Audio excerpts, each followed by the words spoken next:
नमस्कार, मैं डॉक्टर रवि राय आप सभी दर्शकों का हार्दिक स्वागत करता हूं।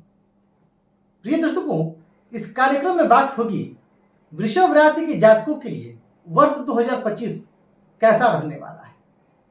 वृषभ राशि के जातकों का पारिवारिक जीवन, आर्थिक जीवन, करियर, बिजनेस, व्यवसाय, शिक्षा, स्वास्थ्य, प्रेम जीवन, ये सब क्या स्थिति रहेगी वर्ष 2025 में, कहाँ सावधानियां रखनी है और क्या उपाय करके वृषभ राशि के जातक इस वर्ष को और बेहतर बना सकते हैं और अनुकूल बना सकते हैं।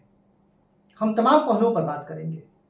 कार्यक्रम की शुरुआत में ही कह दूं कि वृषभ राशि के जातकों के लिए यह वर्ष जबरदस्त रहने वाला है। बहुत अच्छी सफलता प्राप्त करेंगे आप करियर में, व्यवसाय में और शिक्षा के क्षेत्र में। तो सबसे पहले ये जो आप चार्ट देख रहे हैं, अच्छा हाँ, एक बात और बता दूं, ये जो मैं राशि लेता हूं, आप लोगों में से कई लोग यह प्रश्न पूछते हैं कि यह लग्न पर आधारित है अथवा राशि पर। तो देखिए, चंद्रमा आपकी जन्म कुंडली में जहां स्थित है, अगर वहां 2 अंक लिखा हुआ है तो आपकी राशि वृषभ है।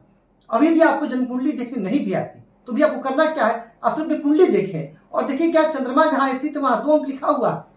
अगर 2 अंक लिखा हुआ है तो आपकी राशि वृषभ है और यह जो मैं फलादेश कर रहा हूं यह चंद्र राशि पर आधारित है। अच्छा, अब आप लोग को आश्चर्य हो रहा होगा कि यहाँ पे गुरु को मैंने वृषभ राशि में भी बताया है और मिथुन राशि में भी बताया है, साथ ही साथ केतु को सिंह में भी और कन्या में भी, उसी तरीके से कि शनि को कुंभ में भी और मीन में भी। तो ऐसा क्यों? तो देखिए, वर्ष 2025 यह ग्रहों के लिहाज से एक परिवर्तन का वर्ष है, क्योंकि इसमें सभी ग्रह राशि परिवर्तन करेंगे, गुरु भी, शनि भी और राहु भी। और वृषभ राशि के जातकों के लिए यह राशि परिवर्तन लाजवाब रहने वाला है। तो देखिए, अब बात आती है गुरु की। तो अब गुरु आपके लिए वृषभ राशि में स्थित है, अर्थात आपके लग्न में ही स्थित है। अब यह कब राशि परिवर्तन करेंगे? तो इनका राशि परिवर्तन होगा 15 मई को। 15 मई 2025 को ये मिथुन राशि में जाएंगे। तो 15 मई से पहले 15 मई तक आपको लग्न का फल मिलेगा, यानी आपका आत्मविश्वास बहुत बढ़ा चढ़ा रहेगा। इसमें आप जो भी निर्णय लेंगे उसमें सफल रहेंगे। साथ ही साथ आपके कार्यों की प्रशंसा भी होगी, आपके कार्यों को मान्यता भी मिलेगी, आपका स्वास्थ्य भी अमूमन अच्छा रहेगा। हाँ, अब अगर महादशा अंतर्दशा में मारक ग्रहों की दिशा चल रही तो बात और है, पर हाँ, अमूमन आपका स्वास्थ्य अच्छा रहेगा। तो वहीं जब इनका राशि परिवर्तन होगा 15 मई को, कहा मिथुन में, तो ये आपके लिए धन, वाणी और कुटुंब में आ जाएंगे। तो वहां भी आपके लिए अति श्रेष्ठ रहने वाले हैं। अच्छा, जो ग्रहों का राशि परिवर्तन होगा उस पर भी मैं एक विस्तृत कार्यक्रम जरूर करूंगा। इसी तरीके से अगर देखा जाए तो शनि 29 मार्च 2025 तक शनिदेव कुंभ राशि में रहेंगे। उसके बाद उनका प्रवेश कहां हो जाएगा? मीन राशि में हो जाएगा। राहु केतु की अगर बात की जाए तो राहु केतु 18 मई को राशि परिवर्तन करेंगे, यानी 18 मई 2025 तक कहां रहेंगे? मीन राशि में और केतु कन्या राशि में। वहीं 18 मई को राहु का प्रवेश हो जाएगा कुंभ में और केतु का प्रवेश हो जाएगा सिंह राशि में। तो ये आपने समझ लिया कि मैंने ये क्यों बताया। अब सबसे पहले बात कर लेते हैं करियर की। कैसा रहेगा आपका करियर? तो देखिए, यह पूरे वर्ष आपका करियर जबरदस्त रहने वाला है। कारण भी जानिए क्यों। देखिए, यहां पर अभी वर्तमान में शनिदेव आपके लिए अपनी ही राशि में स्थित है और आपकी राशि के लिए सबसे योग कारक ग्रह होते हैं, 9 और 10 के स्वामी होकर के। तो पूरे वर्ष करियर में आपके लिए जबरदस्त सफलता का है। मई 29 मार्च तक आपके लिए शश राजयोग बना हुआ है। तो हो सके तो आपको इस 3 महीनों के भीतर कुछ तरक्की का, कुछ प्रमोशन के चांसेस बने। और साथ ही जब 29 मार्च के बाद जब इनका प्रवेश मीन राशि पर होगा, द्विस्वभाव राशि पर होगा, लाभ भाव में, तो आपको इसके बाद स्थान परिवर्तन का भी योग बन रहा है अपनी नौकरी में। जो लोग ट्रांसफर इत्यादि के बारे में सोच रहे हैं कि हमें ट्रांसफर करवा लेना चाहिए, स्थान परिवर्तन करना चाहिए, वृषभ राशि के वो जातक, उनके लिए अप्रैल के बाद का समय बेहद अनुकूल है। आप ट्रांसफर इत्यादि का भी सोच सकते हैं। तो ये बेहद ही अनुकूल स्थिति बनी हुई है। साथ ही साथ बात कर लेते हैं राहु की। राहु भी आपके लाभ भाव में है तो लाभ दे रहे हैं। दशम में भी राहु आएंगे तो अपनी मित्र राशि में आएंगे। तो करियर के लिए तो बहुत ही जबरदस्त स्थिति बनी हुई है। करियर में आपको सर्वांगीण उन्नति का बहुत ही शुभ अवसर प्राप्त होने वाला है। वो लोग जो बिजनेस करते हैं या सेल्फ एम्प्लॉयड हैं या किसी प्रोफेशन में, उनके लिए भी यही बात लागू होती है, क्योंकि उनके लिए भी जो स्थितियां हैं यही बनेंगी। हाँ, उनके लिए एक अवसर ये जरूर आएगा कि अप्रैल के बाद से उनके लिए लाभ की संभावना बहुत ज्यादा बेहतर हो जाएगी।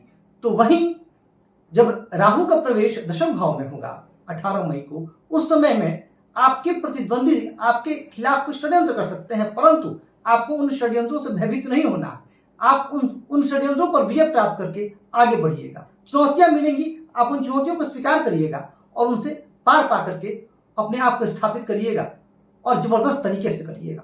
तो एक बेहतरीन स्थिति बनी हुई है बिजनेस और जो है सेल्फ एम्प्लॉयड लोगों के लिए, साथ ही साथ नौकरी पेशा लोगों के लिए। अब यहाँ पर बात थोड़ी सी समस्या जो लोग गवर्नमेंट जॉब में हैं उनको यह आ सकती है कि जब राहु का प्रवेश आपके दशम भाव में होगा तो आपके जो सीनियर्स हैं, जो आपके उच्च पदस्थ पदाधिकारी जो आपके हैं, उनसे आपके संबंध कुछ बिगड़ सकते हैं, खास करके मई, जून और जुलाई के महीने में। तो यहाँ आपको सावधानी रखना है। वहीं प्राइवेट जॉब में जो लोग हैं उनको मई, जून और जुलाई के महीने में उनका वर्क प्रेशर थोड़ा सा उनको बढ़ता हुआ दिखाई देगा। तो हाँ, इसके बाद स्थितियां आपके लिए अनुकूल होती जाएंगी। तो ये भी एक बेहतरीन स्थिति बनी हुई है। अब बात कर लेते हैं पारिवारिक जीवन की। जो लोग पारिवारिक जीवन में हैं उनकी क्या स्थिति रहने वाली है। फिर आर्थिक क्षेत्र की बात करूंगा। तो देखिए, अगर बात पारिवारिक जीवन की जाए तो आपके 15 मई तक तो बृहस्पति की दृष्टि यहाँ आ रही है, तो ये एक बहुत ही बेहतरीन दृष्टि है आपके लिए। साथ ही साथ राहु का भी प्रभाव है, राहु का भी प्रभाव आपके यहाँ है, लेकिन साथ ही साथ जो बृहस्पति की दृष्टि है वह आपके वैवाहिक जीवन में अनुकूलता प्रदान कर रही है। अब क्या होगा कि जब बृहस्पति का प्रवेश धन, वाणी और कुटुंब भाव में होगा तो उसमें कुछ परेशानियां बढ़ सकती हैं, परंतु आपकी वाणी संयमित रहेगी और आपके डिसीजंस बड़े अच्छे रहेंगे। साथ ही साथ आपके कुटुंब में धार्मिक नृत्य का आयोजन होगा और माहौल जो है बड़ा सामंजस्यपूर्ण रहेगा। तो गोचर से तो स्थिति बहुत अनुकूल है। अब यहाँ पर एक प्रश्न जो सहज स्वाभाविक रूप से आप लोगों के मन में आता है कि गुरु जी, आप बताते हैं जब गोचर से की स्थितियां बन रही हैं तो हम में से बहुत लोग हैं जिनके साथ ये घटनाएं नहीं घटित होती, तो उसका क्या कारण है। तो देखिए, उसका कारण सिर्फ एक है। ये जो मैं फलादेश कर रहा हूँ ये गोचर पर आधारित है, परंतु ज्योतिष शास्त्र सिर्फ गोचर तक तो सीमित है नहीं, ज्योतिष शास्त्र बहुत ही विस्तृत है। अब यहाँ पर आपको यह भी देखना है कि आपकी महादशा और अंतर्दशा किन ग्रहों की चल रही है। ये कारक ग्रहों की चल रही है क्या। अब महादशा और अंतर्दशा यदि जो कारक ग्रहों की चल रही है, अच्छे ग्रहों की चल रही है, शुभ ग्रहों की चल रही है, साथ ही गोचर में भी स्थिति अनुकूलता लिए हुए है, उसमें तो आपको बहुत ही बेहतरीन परिणाम मिलेंगे। परंतु यदि महादशा अच्छी नहीं है और गोचर में ये स्थिति है तो उतने शुभ परिणाम आपको प्राप्त नहीं होंगे। तो पारिवारिक जीवन के लिहाज से यह समय श्रेष्ठ है। अब बात करते हैं वो वृषभ राशि के वो जातक जिनका अभी तक विवाह नहीं हुआ है, उनके लिए क्या स्थितियां बनेंगी। तो देखिए, जब तक बृहस्पति की दृष्टि है 2025 में आपके विवाह की संभावना पूर्णतः बनी हुई है। अब शनि जब लाभ भाव में आएंगे तो शनि भी आपका विवाह कराएंगे। अब आप लोगों को मन में आश्चर्य हो सकता है कि शनि की तो दृष्टि आएगी नहीं। देखिए, यह सूत्र है कि शनि देव जब गोचर में तीसरे, छठे, 10वें और 11वें भाव में आते हैं, खास करके तीसरे, छठे और 11वें में, तो वो अभिलाषाओं की पूर्ति करते हैं। यह इच्छाओं का भी भाव है। ये जो लाभ भाव है ये महत्वाकांक्षाओं की पूर्ति का भाव है, इच्छाओं की पूर्ति का भाव है। तो जिन लोगों के मन में विवाह की इच्छा है उनकी इच्छा शनिदेव अवश्य पूरी करेंगे, क्योंकि आपकी राशि के लिए सबसे योग्य कारक ग्रह बनते हैं। तो वृषभ राशि के हो जातक जो लंबे समय से विवाह की प्रतीक्षा में है, उनकी यह अभिलाषा भी पूर्ण होती हुई दिखाई इस वर्ष दे रही है। कुल मिलाकर मैंने प्रारंभ में ही कहा था कि वृषभ राशि के जातकों के लिए यह समय बड़ा ही अनुकूल रहने वाला है वर्ष 2025। अब बात कर लेते हैं आपके केतु और राहु और केतु की स्थिति के बारे में, और साथ ही साथ प्रेम जीवन कैसा रहने वाला है, विद्यार्थियों के लिए कैसा रहने वाला है। तो देखिए, 18 मई तक तो आपका जो प्रेम जीवन है वह भी सामान्य तौर पर ठीक ठाक रहेगा, परंतु 18 मई को जब राहु और केतु का राशि परिवर्तन होगा उस समय आपके लिए कुछ चुनौतियां उत्पन्न हो सकती हैं। उसके पहले ठीक है, उसके बाद आपके लिए चुनौतियां जो है वो उत्पन्न हो सकती हैं। अब 18 मई तक केतु यहाँ है, परंतु बृहस्पति की भी दृष्टि यहाँ आ रही है। अब आपके मन में ये सवाल उठ सकता है कि केतु तो यहाँ पर वैराग्य उत्पन्न करेंगे, बिल्कुल करेंगे, परंतु बृहस्पति की दृष्टि यहाँ आपको अनुकूलता दे रही है। और जब सुख भाव में केतु आएंगे तो वहां पर प्रेम जीवन से संबंधित कुछ परेशानियां आपके सम्मुख आएंगी। विद्यार्थियों के लिए अगर बात की जाए तो विद्यार्थियों के लिए जुलाई के बाद का जो महीना है यह इनकी शिक्षा के लिए अति श्रेष्ठ सिद्ध होने वाला है। जुलाई के बाद आपका मन आपकी पढ़ाई में खूब लगेगा और आप अगर प्रतियोगी परीक्षाओं की तैयारी कर रहे हैं तो उसमें सफलता की संभावना बहुत ज्यादा है।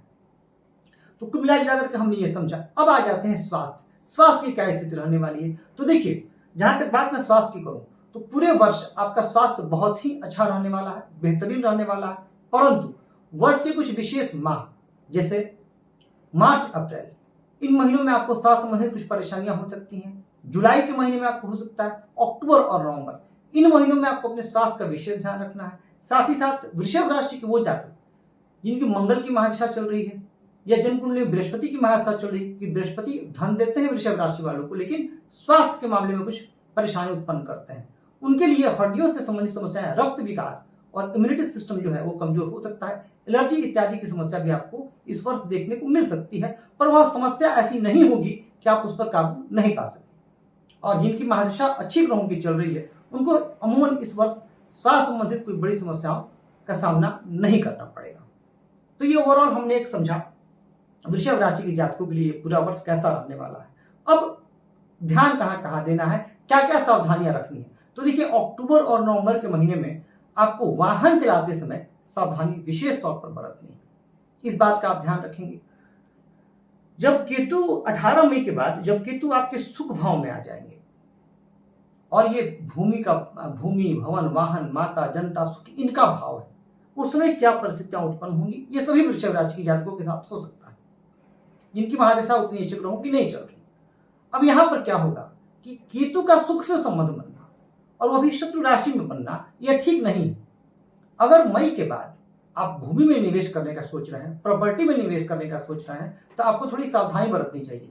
किसी भी डॉक्यूमेंट्स पर आप साइन करने से पहले आपको बहुत सोच विचार करना चाहिए।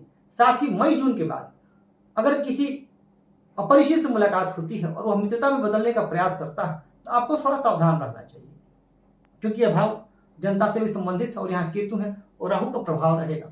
तो हो सके तो इस वर्ष में आपको थोड़ा धोखा का भी शिकार होना पड़ सकता है, तो हाँ आपको सावधानी रखनी है। साथ ही साथ इस पूरे वर्ष आपको अपने माता जी का स्वास्थ्य का विशेष ख्याल रखना है, खास करके जून के बाद से, जून से लेकर के अक्टूबर तक हो सके माता जी का स्वास्थ्य आपको कुछ परेशान करे, कुछ चिंतित करे, तो वहां पर आपको ध्यान रखना है। साथ ही साथ आपको अपने विचारों को लेकर के स्पष्ट रहना है और कोई भी बात बोलने से पहले, हालांकि आप बहुत संतुलित होते हैं वृषभ राशि के जातक, मैं पूर्व में अपने कार्यक्रम में हमेशा कहता हूं कि बड़ी ही सुलझी हुई, बहुत समझदार और बड़ी कूल राशि है, अगर चंद्रमा पर पाप ग्रहों का प्रभाव ना हो तब। तो अमूमन बड़े समझदार होते हैं, धरातलों से जुड़े होते हैं, बड़े प्रैक्टिकल होते हैं, तो ये चीजें तो बहुत अच्छी हैं वृषभ राशि के जातकों के साथ। तो ये चीज आपको ध्यान रखना है। ओवरऑल अगर देखा जाए तो स्थिति आपके लिए बेहद अनुकूल है। और वैसे भी जब गुरु का राशि परिवर्तन होगा धनवाणी और कुटुंब में, तो बृहस्पति की दृष्टि जहां जहां जाएगी वहां से आपके लिए अनुकूलता होगी। बृहस्पति की दृष्टि आपके दशम भाव पर आ जाएगी, जो कि आपके प्रमोशन और उत्थान के लिए, सामाजिक मान सम्मान, पद प्रतिष्ठा में वृद्धि के लिए अत्यंत अनुकूल होगी। तो ओवरऑल बहुत बेहतरीन वर्ष रहेगा आपके लिए। थोड़ा सा जो मैंने सावधानियां बताई हैं वो सावधानियां आपको रखनी है। अब बात कर लेते हैं उपाय की, कि आपको क्या उपाय करना चाहिए। तो देखिए, आपको प्रत्येक शुक्रवार को श्री कनक धारा स्तोत्र का पाठ अवश्य करना चाहिए। यह आपके जीवन में बहुत अनुकूलता और धन वैभव समृद्धि की ओर आप जाइएगा। साथ ही साथ आपको श्री सप्त श्लोक की दुर्गा का पाठ भी अवश्य ही करना चाहिए, यह भी आपके लिए अत्यंत अनुकूल रहेगा। और अगर आप संभव है तो शुक्रवार का आप व्रत कर सकते हैं। तो ये कुछ छोटे मोटे उपाय हैं, और प्रतिदिन आप ओम नमो भगवते वासुदेवाय का एक माला जप 108 बार करें, तो कुछ ये उपाय करके आप अपने जीवन में और अनुकूलता ला सकते हैं।